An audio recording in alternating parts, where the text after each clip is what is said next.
If you are returning now to see what has changed since the original launch, or if you are just discovering the game, you need to understand that raw damage is no longer the answer to everything. The 1.0 update brought serious balance adjustments, new relics, and raid mechanics that punish those who play on autopilot. Therefore, instead of just telling you to communicate with your team or choose the right class, I want to show you 10 advanced tips that actually helped me in the game. Stay with me, because after this video, I am certain your gameplay will improve at least a little. I'm Matthew, and the video is starting now. If there's one thing I learned the hard way, it is that ignoring the teleport stone is practically asking for trouble. At first, I was hesitant to spend 50 bones on a consumable item. It felt too expensive when I could buy upgrades or weapons. But after getting stuck on the other side of the map while my team was being decimated, I finally understood this little stone is life insurance that is worth every bone invested. You find it at shrines in the overworld, and what it does is simply revolutionary for the flow of combat. With one use, you instantly warp near any ally who is in the middle of a fight. It seems simple, but think of the situation. You are clearing a side area, and suddenly the team engages a mini-boss or is under heavy pressure. Instead of running across the map and arriving too late, you appear next to your team exactly when the pressure is at its peak. It is almost like having an "I need to be here right now" button. And look, the utility doesn't stop there. Torture chambers are the kind of mechanics that can ruin your run if you take too long to react. With the stone, you can teleport to an ally already near the entrance and enter before the room fills with monsters, making the situation impossible. I have been through this. Arriving late alone is a death sentence, but arriving with the team completely changes the outcome. It is the difference between being swallowed by chaos and dominating it with numbers. If you are setting up a group for Ascension battles, do yourself a favor and require everyone to carry one. It is not an exaggeration, it is planning. When everyone has this tactical mobility, team coordination reaches a different level. You no longer rely on random positioning or the luck of being nearby, you create your own opportunities. So take note, whenever you pass a shrine and have 50 bones to spare, buy the teleport stone. Your team will thank you and your runs will be infinitely cleaner. At the start of my runs, I made that classic roguelike player mistake. I kept hoarding purple dust in the corner of the screen, thinking I would make an epic purchase later, like an investment that would yield interest. But this game doesn't work that way, and it took me a good number of matches to realize I was literally throwing away power while trying to be frugal. The dust fills the meter, and everything beyond that mark simply vanishes. There is no stock, no bank, no second chance. The system is relentless. As you defeat enemies and the meter rises, any surplus points are wasted the moment you hit the limit. So, farming an entire area without spending anything doesn't make you stronger. It keeps you in the same place, just with less time and more enemies surrounding you. It is a use it or lose it mechanic that forces you to make quick decisions, and trying to hold on to the resource is sabotaging your own power scaling. The rule I adopted after getting punished enough is simple. As soon as I spot the first purple altar or orb available, I run and spend everything right away. Whether it's to increase attack and end fights faster, increase health to endure the chaos of the hordes, or invest in empathy to sustain the team in cooperative combat, the important thing is to make the stat grow immediately. Each point counts toward your run's scaling, and leaving the dust sitting there is like refusing a free upgrade the game is handing you on a silver platter. Nowadays, I don't even think twice. I enter the room, see the purple altar shining, and I'm already spending before continuing the exploration. In 33 Immortals, you don't save resources for later, you invest in the present to survive the next minute. If you want to see your build really take off and arrive prepared for the Ascension battles, forget the idea of hoarding dust in your pocket. Spend immediately, grow fast, and let the enemy try to keep up with your pace. The first time the map started to catch fire during an Ascension battle, I honestly thought it was just a visual effect to make everything more dramatic. I stayed there, standing still, clearing some side enemies, thinking I had plenty of time to gather a few more bones. When I finally looked at my health bar, it was melting at a terrifying speed.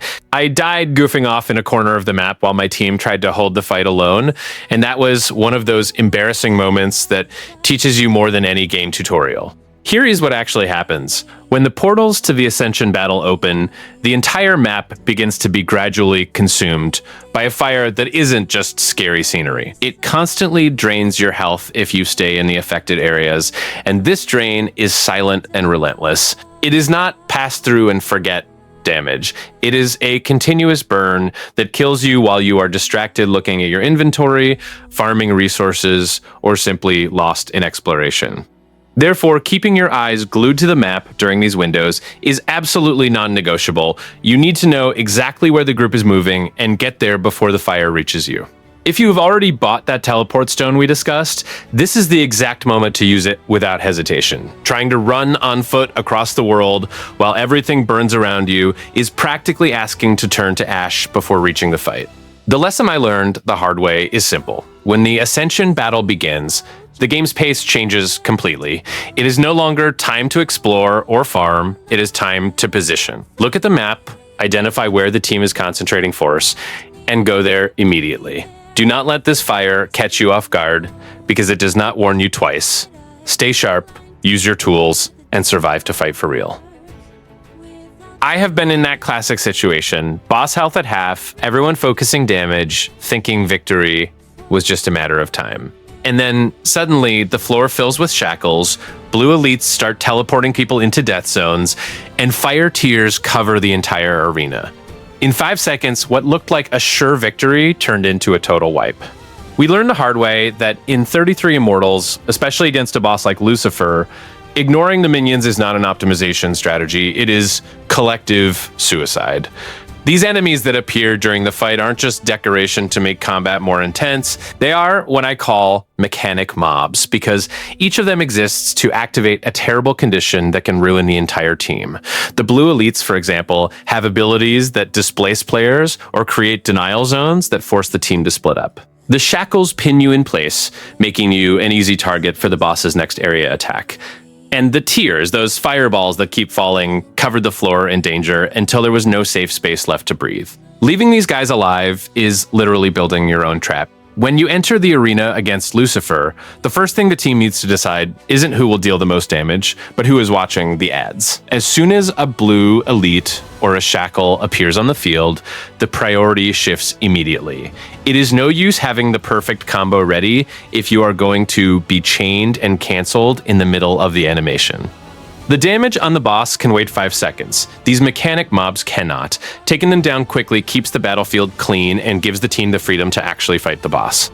The mindset that changed my runs was this: the boss is the goal, but the ads are the true danger.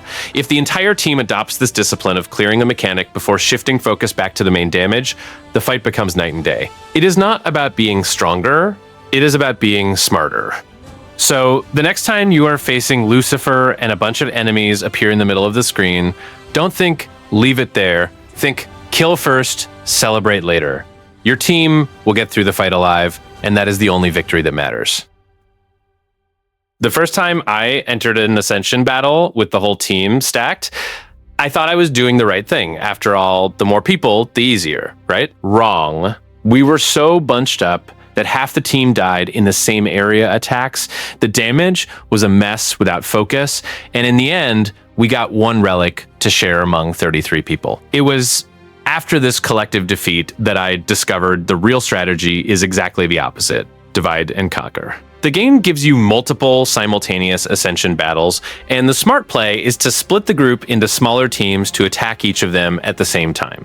This sounds counterintuitive at first, because we are used to thinking that brute force in numbers is always better, but in 33 Immortals, completing different battles yields legendary boss relics for all participants, not just those who are in that specific room. So instead of leaving with just one prize, the entire team can leave with multiple relics spread across the group, raising everyone's overall power at once. There is still another benefit that many people don't realize immediately. When you split the group, allies who fall in one battle can be resurrected by those in another. It creates this safety net between rooms, where the team doesn't rely on a single fight to keep everyone alive. If one battle is going poorly, the other group can clear theirs and help bring people back. It is a way to mitigate risk that simply doesn't exist when everyone bets everything on the same card. Nowadays, when I organize a run, the first thing I do is split the 33 players into smaller squads and send each one to a different Ascension battle. It is not about a lack of unity, it is about efficiency. You maximize loot, increase the chances of reviving those who fall, and avoid that tragedy of everyone dying together in the same area attack. So the next time the portals open, don't shout everyone to the same one. Coordinate, split, and see how the entire team comes out stronger in the end. At the beginning, I did like everyone else, press the dodge button just to run away from danger, increasing the distance and praying not to take damage. It works, but it is a defensive and slow way to play. The turning point happened when I discovered that dodging is not just a flight tool, it is an invasion tool. If you hit the timing right, you aren't fleeing the attack, you are passing through it. Here enters the concept of Invincibility frames, or iframes, which the game applies to your dodge and certain jump abilities, like the dagger's takedown that many people underestimate. During these few animation frames, your character is literally untouchable. It is not damage reduction, it is not resistance, it is pure invincibility. What does this mean in practice? That you can be in the middle of a hail of projectiles or facing a massive area attack from a boss, and instead of spending 5 seconds running to the farthest corner of the map, you perform a well-timed dash and come out on the other side, ready to keep attacking. This type of mastery completely changes your posture in fights. When you know you can pass through the boss's attack and maintain your offensive positioning, you don't lose uptime. You stay glued to the enemy, keep the pressure, and even save stamina and resources you would spend running back and forth. It is an incredible feeling when you get the timing right and see your character passing through an explosion or a wave of fire without even blinking. The game stops being chaos, where you react in desperation, and becomes a dance where you dictate the rhythm. But of course, this doesn't come for free. It needs practice, observation of attack patterns, and the courage not to press the panic button too early. This is exactly what separates a good player from a great player in 33 Immortals. Everyone can dodge backward, few can dodge into the danger, and come out unscathed. So my recommendation is grab the daggers, go to a boss fight, and start feeling the timing of these iframes. Once you master it, Ascension battles will seem much less intimidating and much more under your control. At the beginning, I treated weapons in 33 Immortals as if they were just skins with different damage numbers. I took the sword because it seemed reliable, or the bow because I liked shooting from afar, but I played them all the same way. Attack, dodge, repeat. Only after getting beaten up a lot and seeing other players doing things I couldn't replicate did I understand the basics the game doesn't explain well.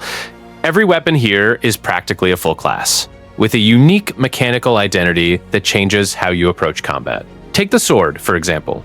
It is not just a piece of sharp metal to cut enemies, it allows you to block and parry attacks, which completely changes your defensive stance. The bow has this insane dynamic where you need to walk over the arrows you fired to recover them, and it deals additional damage along the way. It is a constant dance of positioning that rewards aggressive movement. The staff focuses on crowd control and slowing, turning you into a tactical pawn that dictates where the enemy can go. And the daggers, with that iframe-filled takedown ability, reward greed and precise entry into the heart of danger. Each one requires a different mindset. The problem is that most players pick up a weapon and try to force the same playstyle on all of them. You cannot play with a bow as if it were a sword, nor with a staff as if they were daggers. When you truly learn what your weapon was made to do, performance jumps absurdly. The sword gives you stability to face bosses head-on. The bow turns you into a damage machine if you master the flow of recovering arrows. The staff allows you to control crowds that would otherwise swallow you. And the daggers put you at the top of the damage charts if you have the courage to dive into attacks. Ignoring these differences is simply wasting the equipment's potential.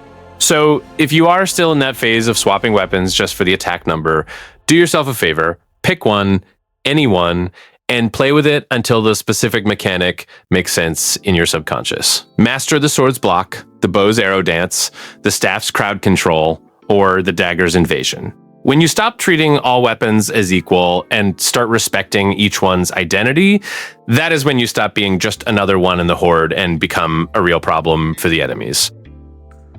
Have you ever had that moment of panic when a circle with the word stack appeared over your head and your instincts screamed to run as far as possible? I have been through this, and guess what? Running was exactly what turned a quiet fight into an embarrassing wipe. In 33 Immortals, especially when you are facing a boss like Lucifer, this flight reaction is the mental trap that kills entire runs. The stack mechanic is one of those that separate teams that understand each other from teams that turn to dust in seconds. Here is what you really need to do. When you get the marker, move away only from environmental hazards like fire on the floor or damage zones, and stay put, really still in place. The rest of the team needs to run into that circle around you. The game calculates the explosion damage and divides it among all allies stacked there. It is a divide to survive mechanic, and it only works if everyone embraces the discomfort of staying together at the exact moment everything points to separating. Ignoring this is basically signing the team's death warrant. If the marked player runs away, or if the team decides to stay away thinking they will be safe, the damage doesn't disperse. It concentrates and explodes with full force. In boss mechanics like Lucifer's, this isn't almost a wipe, it is a guaranteed wipe. The circle exists to be filled by allies, not to be avoided. It is one of those situations where the selfishness of individual survival kills the collective instantly. So memorize this: when the stack appears, breathe, find a clean corner of the map, communicate with the team, and stand firm. And if you aren't the marked one, run into that circle without thinking twice. Don't hesitate, don't wait to see what happens. Trust in the team is what makes this mechanic work. Mastering the stack is deep down learning to trust that your allies will hold you, and vice versa. It is simple, but this is exactly what defines whether you will ascend or turn to ashes on the arena floor. I know there is an absurd urge to rush. You enter the torture chamber, see the portal glowing, and think, I'll clear this quickly and head to the next one. But this haste is the most silent trap of 33 Immortals. The game doesn't give you a medal for blind speed, it punishes you for a lack of preparation. I have already lost runs that seemed guaranteed simply because I entered the chambers with a hot head, empty pockets, and a health bar laughing in my face. Before jumping headfirst into the next room, take a lap through the overworld and farm for real. Kill the enemies along the way, collect dust to boost your stats at purple altars, accumulate bones, and most importantly, secure some extra keys. These keys are pure gold. Entering a chamber with a key to spare means you will open every chest in that room, and it is inside them that the best relics live. Without a key, you are left staring at incredible loot behind a locked door while the game laughs at your misfortune. When you reach Purgatory and the difficulties above, this stops being a tip and becomes law. Without enough vitality and without proper leveling up, torture chambers become mass-killing machines. It is no use having fast fingers and gamer reflexes if a single hit takes you down. And here is the beautiful part. There is no rigid timer rushing you to the end. The world won't explode if you take 5 more minutes to farm and strengthen yourself. So breathe, boost that health, fill the stat tank, and only advance when your character is truly ready. The moral of the story is that patience here is a mechanic just as important as dodging. Farming the overworld isn't wasting time, it is investing in the survival of your entire run. When you enter a chamber prepared, with high stats, keys in hand, and decent relics in your pocket, the fight changes completely. It stops being that experience of praying not to die and becomes you controlling the chaos with ease. Do not rush, prepare properly. And then, when you are ready, you will truly ascend. Everyone who starts in 33 Immortals falls into the same stat trap. They increase vitality to not die and attack to hit harder, leaving empathy forgotten in the corner as if it were an attribute for people who don't know how to play. I did this myself in the first few runs. I looked at that word empathy and thought, support is for people who don't want to deal damage. What a gross mistake. Over time, and especially when I started doing more serious cooperative runs, I discovered that ignoring empathy is like playing with one hand tied behind your back. Here is the secret the game doesn't shout in your face. Empathy isn't just about healing or being the nice guy of the group. It directly increases the power of your co-op powers and co-strikes. This means that when you activate those abilities together with the team, the effect is drastically stronger. It is not a silly bonus, it is an efficiency multiplier. In a game where 33 players are trying to synchronize chaos, having someone with high empathy is what turns a team of individuals into a coordinated destruction machine. When you build a support loadout using a sword or staff and invest heavily in empathy, you become the backbone of the run. You are not just hanging back waiting, you are actively amplifying everyone's DPS, making co-strikes more devastating, and keeping everyone on their feet without relying only on external healing. In large groups, this presence is felt. The entire team lasts longer, hits harder, and the boss fights stop being that every man for himself experience and become an orchestra where everyone plays together. I am not saying to ignore vitality and attack at the start. At the beginning of the run, yes, you need to survive and manage to kill. But when you reach high-end content, when the Ascension battles start to actually hurt and the bosses no longer forgive, that is when empathy shines. It is the stat that separates runs that die at the first boss from runs that ascend with the entire team alive. So the next time you are increasing stats, give empathy a chance. Your team might not notice immediately, but they will feel the difference when they're all standing at the end of the fight.